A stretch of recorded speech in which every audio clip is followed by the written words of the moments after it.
એવો છે કે તમે માંગો એ સોલ્યુશન ઇંગ્લિશ સિસ્ટમમાં મળે.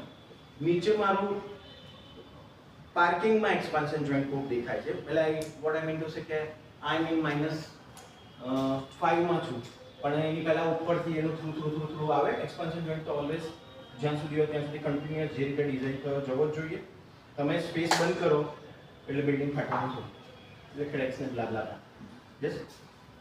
તો એ પેલામાં જે અત્યારની ટેકનોલોજી છે, હજુ મેં એક જ સાઈડ પર યુઝ કર્યું મારી આટલી કેરિયર, બરોબર, એક જ સાઈડ પર આ યુઝ કર્યું. પણ આ ટેકનોલોજી ઓસમ છે.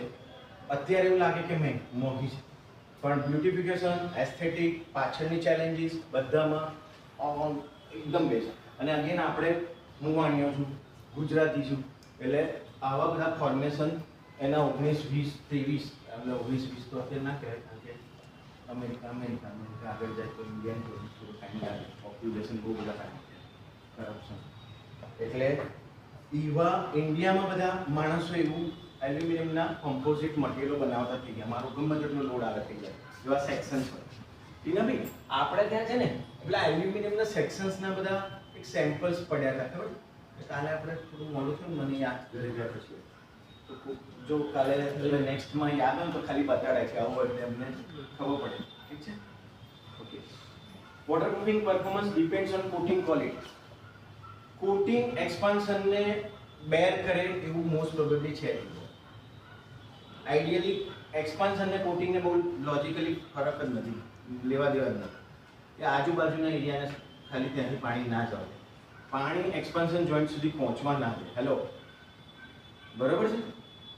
આમાં મિકેનિકલ સિસ્ટમ એવી, મિકેનિકલ જેટલી વસ્તુ હોય એ બધી લાસ્ટ લોંગ રહી શકવાના ચાન્સીસ હોય, બરાબર. યુવી રેઝિસ્ટન્સ આમાં કોટિંગ હોય, coating may get damage by sunlight over time. કારણ કે આને મારે એક્સપાન્શન જોઈન્ટમાં બે જગ્યાએ ટ્રીટમેન્ટ આપવાની છે, એક મધર સરફેસ ઉપર અને એક મારું ફિનિશિંગ. ટાઇલ્સ આવે છે, કોઈ પણ જોઈન્ટ છે, આઈધર મારું પ્રીમિક્સ છે, આઈધર કોઈ પણ લેવલની ગ્રેનાઇટ છે, કંઈ પણ જે પણ આવે છે, તો મારે એને ઉપર આપવા માટે કેપ કર્યા પછી ફિનિશિંગમાં કેવી રીતે આપવાનું કે રહી શકે. આમાં એલ્યુમિનિયમને હોય એટલે બધી વેધરપ્રૂફ મટીરિયલ આવી જાય. એ લોકો જે કોમ્પોઝિટ બનાવે છે, ઇન્ડિયા અને ફોરેનમાં ફરક એક જ છે બોસ, કે આપણે એમના ગોલ પ્રમાણે કામ કરીએ અને એ પૈસા આપે છે એટલે આપણો થોટ ત્યાં જતો રહે. બાકી બનાવીએ છીએ મોસ્ટ પ્રોબેબલી બધી વસ્તુ આપણે છે, ક્યાંક ને ક્યાંક ઇન્ડિયન છે, બરોબર.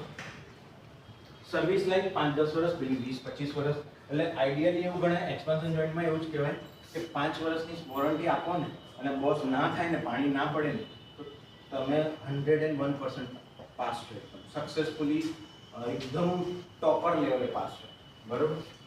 મેન્ટેન, તો મેન્ટેનન્સ શું થાય કે રેગ્યુલર કરવું જ પડે. આમાં પેલું લગાડ્યા પછી ભૂલી જાઓ. ડન છે દર્શિતભાઈ?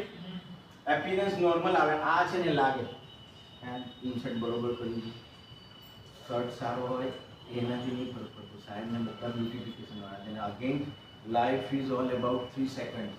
ગૂગલ નાખજો, 3 સેકન્ડમાં માણસનું પહેલાં પરફોર્મન્સ થાય. 3 સેકન્ડમાં શું બરોબર છે, આ બરોબર છે, પછી બધી વસ્તુઓ ચાલુ થાય.